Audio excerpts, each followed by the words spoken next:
Hello, I'm MW3 and I have a new mic, so you may or may not notice my voice, but I'll go over that in a commentary. This is a series based around the facts, so hello, I'm MW3 and welcome to Class Comparisons. This is episode 2 of Class Comparisons, probably most definitely. So today we'll be looking at which of the two most commonly used lethal grenades is better, and analyse the statistics of both to help you decide which is better for you and the role you decide to take in-game. Since the balance between grenades changes from game to game, I'll also cover that a little bit, but anyway, let's begin.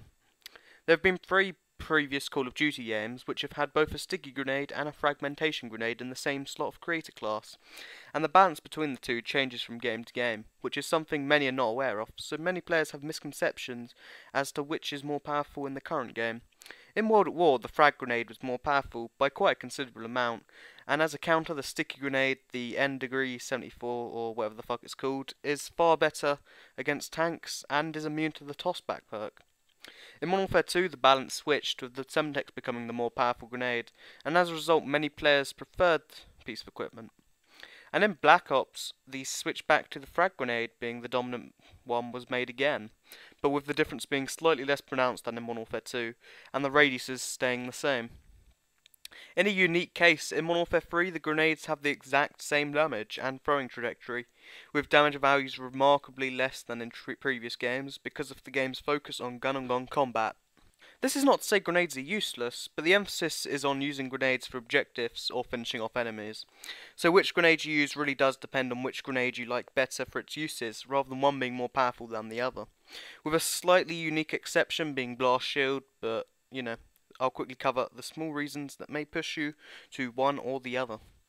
The fragmentation grenade has been in every Call of Duty title to date, so a small benefit of using it is learning to use it and having skills transferable to other games in the series. Albeit the Modern Warfare games have a slightly different model, the concept of cook and throw is still the same. Although the frag grenade has a longer timer, which discourages some players, learning how to adequately hold a grenade before throwing it, which is known as cooking it, will allow you to have a different timer every time you throw it. So if you need a grenade to detonate in half a second to kill a camping enemy, you can, while also having a grenade that can be thrown across the map without detonating until it reaches its destination. The roll ability of the frag grenade can also be used to rebound it off objects for grenade locations, most famously on maps like Village and Dome. The Semtex grenade has been in just the 3 most previous Call of Duties, and not the original Modern Warfare game, so becoming used to the Semtex may be detrimental to players who like to switch between Call of Duties. The Semtex is slightly handier than the frag grenade for panic throwing, some spawn nading, and defending objectives where time is essential and bouncing is not needed. The Semtex makes a better throw and forget weapon for these reasons. Another obvious, but not always recognised fact of the Semtex is the fact that it sticks to enemies on impact, which means killing multiple enemies grouped together can be a lot easier.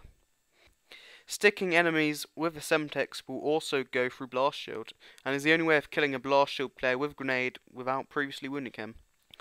There have been quite a few perks across games which have not had entirely understood effects on grenades, so I'll just quickly go over them for you because that's what these videos are for. Frag times 3, actually an overpowered perk, gives you 3 COD 4 power frags, abuse and you'll get an easy UAV. Sonic Boom or Danger Close, it's the same perk, it's just in different games. 40% damage increase to explosives, in effect increasing the kill radius, though not the actual radius of grenades. And Modern Warfare 2, it would actually make it so you could die outside of the grenade indicator icon. Fun fact. Scavenger, before Modern Warfare 3, it would replenish grenades, but in Modern Warfare 3 it replenishes just throwing knives and ammo. Quick Draw Pro, throw equipment faster, handier for Semtexes than frags really.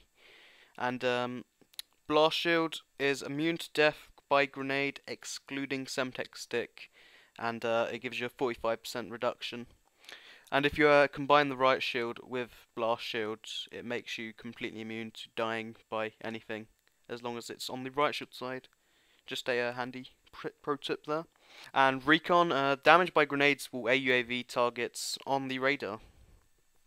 Thank you for watching, as usual. Hopefully I've taught you something new. To summarise the video in 20 seconds, frag grenade is good for rolling and some spawn nading, and Semtex is better for panic nading, rushing, all the behind enemy lines stuff I guess. But it really is down to personal choice. So if you strongly disagree with me, it's probably because you're strongly attached to one or the other. So pro tip, have an open mind.